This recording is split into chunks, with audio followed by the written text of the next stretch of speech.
From the outside, they seem like a contradiction. Too quiet to be confident, too intense to be calm, too distant to be disinterested. You can't quite place them, and that's exactly the impression they leave behind. Strange, magnetic, and impossible to explain. You may have heard people call them complex or simply confusing. Today we name them INFJ, INFP, and INTJ according to the MBTI framework. But Carl Jung had a different word for them. He called them deep intuitives. If you've ever met one, you probably didn't know their type, but you felt the effect. A kind of psychic gravity, an intensity that pulled inward instead of projecting outward. Something about them lingered with you, long after the moment passed. Maybe they are still in your life now, a sibling, a quiet friend, or maybe it's you. Whether you've realized it or not, there's a reason these minds don't fit easily into the world. They don't just think differently, they perceive differently. Not just the surface, but what lives beneath it. The invisible, the symbolic, the unspoken structure behind behavior. Carl Jung once said, "The fact that many a man who goes his own way ends in ruin means nothing. He must obey the law that is in him." These types were never designed to mirror the world. They were built to mirror the unseen. They live from the inside out, constructing intricate internal systems that shape how they see, feel, and move through life. Stay with me. We're about to uncover the 3 biggest misconceptions about INFJ, INFP, and INTJ minds. Why the world misreads them, how their internal perception actually works, and what Carl Jung's depth psychology reveals about the truth beneath the surface. By the end, you won't just understand these types better. You'll understand why their difference was never a flaw. It was a design, a message, a pattern meant to be seen by those who can recognize it. Before we begin, let's ask the obvious question: why are these 3 types misunderstood so often? Most people assume these types are basically the same: deep, quiet, thoughtful. But this first mistake already sets the stage for everything else the world gets wrong. INFJs and INTJs may share introverted intuition, but they filter it through completely different systems. Feeling for the INFJ, thinking for the INTJ. INFPs, on the other hand, are led by a different force altogether.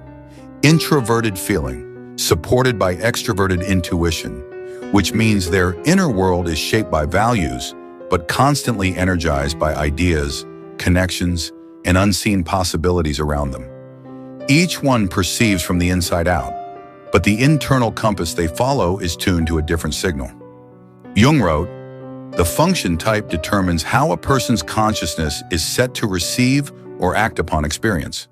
In other words, each of us carries a built-in structure, an inner law of orientation that shapes how we understand the world. So before we name the 3 major misconceptions, we have to start here. They may all seem quiet or complex on the outside, but internally, they're building entirely different worlds. Let's begin with the first major misconception. Misconception 1. They overthink everything. You've heard it before. Maybe you've even said it to yourself. But what the world calls overthinking is often something else entirely: pattern recognition. INFJs aren't just replaying events in their mind. They're tracking emotional patterns across people and time, building a map of unseen dynamics, like a detective connecting subtle clues. INFPs aren't indecisive. They're aligning their choices with deeply held inner values, and they won't act until it feels true, like an artist waiting for the perfect shade. INTJs aren't spiraling. They're simulating the system, predicting 3 steps ahead to avoid chaos, much like a chess player always seeing the next move. What looks like hesitation is actually alignment, because none of these types act until their inner compass is ready. Their internal systems aren't chaotic. They're structured, precise, layered, and deeply consistent. Jung wrote, "The psyche is a self-regulating system. They don't rush the process because their system is already doing its work from within." That slowness the world criticizes, it's not a flaw, it's architecture. Misconception 2. They're too sensitive or too emotionally cold. This is where the contradiction turns painful. To some, they feel too much. To others, not enough. But this contradiction only exists if you don't understand how they process emotion. INFJs feel other people's needs first.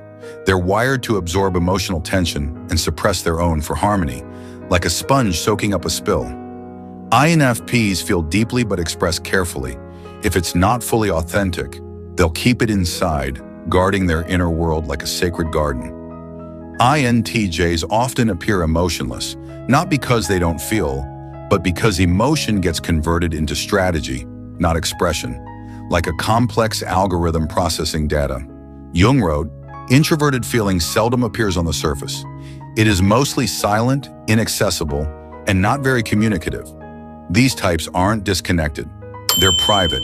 Their emotional world is sacred, and when the world demands that they perform it, they withdraw to protect it. They feel what others refuse to admit, and they carry it in silence.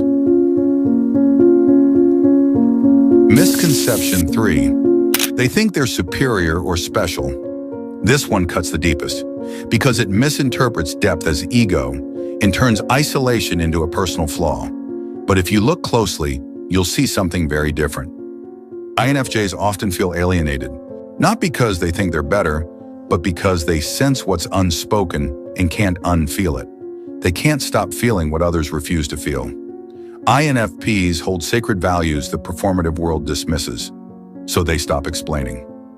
INTJs carry visions of systems and futures no one else is preparing for, so they build alone, and it isolates them.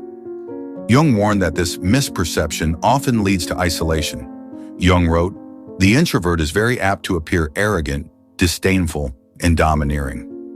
Not because they are, but because their values move inward, away from the collective stage. What appears as superiority or arrogance is often self-protection. They've been misunderstood so many times they simply stopped offering their internal world for translation. They're not trying to be special. They're trying to survive in a world that flattens complexity and shames depth. A world that mistakes nuance as ego." So what do you do with all this? You don't need to defend yourself louder. You need to understand your own structure more clearly. You don't need to justify your rhythm. You need to trust it. There is real power in knowing how you're built and choosing to live in alignment with that design. Jung called this individuation, the journey of becoming whole. Not expression for validation, but inner clarity that shapes the way you move through the world. Carl Jung didn't teach people how to fit in. He taught them how to find the self beneath the mask. He said, "The world will ask you who you are, and if you don't know, the world will tell you." So if you've ever been told you're too much, too quiet, too complicated, pause.